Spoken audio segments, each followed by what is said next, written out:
que siempre decimos que no se puede tocar más fondo y sin embargo siempre se puede tocar más fondo en Guatemala, ¿no? Y eso es preocupante. Y bueno, ante toda esta situación que está pasando, pues hay varias cosas que deben de ser tomadas en cuenta, digamos, y no solo la coyuntura efervescente, ¿verdad? Que hemos cometido ya ese error muchas veces de concentrarnos en el momento nada más, y ahí es cuando perdemos, ¿no?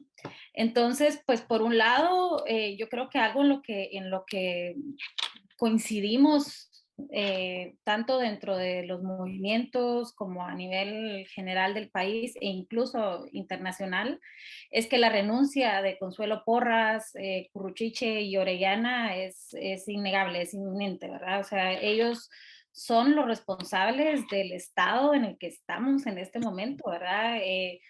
Más allá de que lo deberían de hacer por dignidad, que pues que no la tienen, ¿verdad? Pero están acabando con todas las garantías y no es reciente, ¿verdad? O sea, no es con respecto a lo que ha pasado en el contexto electoral únicamente, y ahí es en donde organizaciones como Codeca insistimos en recordar que esto se viene anunciando desde hace tiempo, ¿verdad? No es una petición nueva y por eso es que Codeca puede salir tan firmemente a reiterar que esas personas le hacen daño al país, ¿no? Y la pregunta del millón es, ¿será que ahora que la atención está puesta sobre estos personajes tan nefastos, con ese mismo fervor pueden acompañar a Codeca a exigir esclarecimiento de los asesinatos de los líderes, ¿no? Siempre es esa pregunta, ¿por qué en esto sí sale todo el pueblo y en estas peticiones se van quedando como una búsqueda de venganza y de rencores, como dice mucha gente, y no es así, son cuestiones que están pasando día a día, el día a día de los campesinos y de los defensores también es de muerte y de asesinato, ¿no?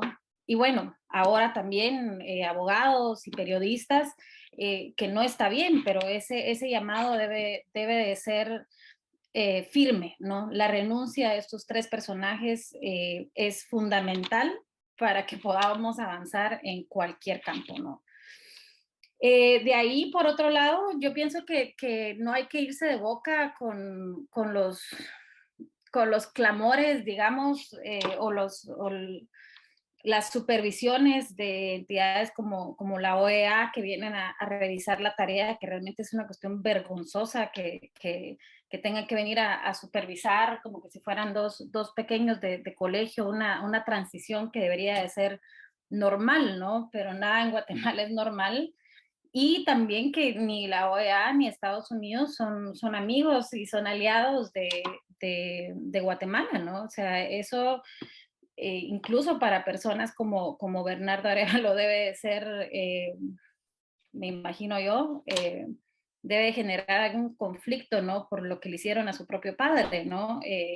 Durante la primavera democrática. Entonces, no son amigos, esas son estrategias eh, a nivel global, pero no nos podemos ir de boca porque es igual que irse de boca con personajes clasistas, racistas como Arzú, que salen a convocar para defender la democracia, ¿no? Entonces, ¿dónde estamos parados? Y ahí es en donde Codeca queda estigmatizada muchas veces por ser radical, pero no es ser radical, es ser coherente, ¿no? O sea, esa dignidad de la que se habla es también de con qué gente no, en qué gente no se confía, ¿no? Por cuestiones históricas. Entonces no nos podemos ir de boca tampoco por estos falsos apoyos. Recordemos que que las implicaciones de gobiernos de Estados Unidos en la historia de Guatemala son parte de las causas de por qué estamos así, ¿no? Y hacer ese llamado urgente y colectivo de que la ruta real es la asamblea constituyente, ¿verdad? Que es que además no tiene nada de malo, existe como un derecho, ha pasado en muchas partes del mundo por diferentes motivos y es un proceso, ¿no? Es un proceso popular. Lo que pasa es que a la gente que ha estado en el poder siempre no le conviene, ¿no? Y al no convenirles, entonces también van envolviendo a través de financiamientos de las ONGs, de la presión internacional, de las empresas, o sea, es un pantano, digamos, del que es muy difícil salir, a menos que sea de una forma que rompa, ¿verdad? Y ese es el llamado que se viene haciendo. Y como usted decía, ¿verdad? Hablando en los últimos años, ¿verdad? Para tratar de explicar un poquito todo lo que está sucediendo en Guatemala actualmente, en el 2015 se dijo, ¿verdad? Se hicieron llamados muy serios a que no había un contexto para hacer elecciones y repetir, ¿verdad? Y repetir la historia, ¿no? Se hicieron llamados a la asamblea que estaban sonando mucho y que no tuvimos la suficiente fuerza, digamos, para continuar empujando a llegar a ese proceso, ¿verdad?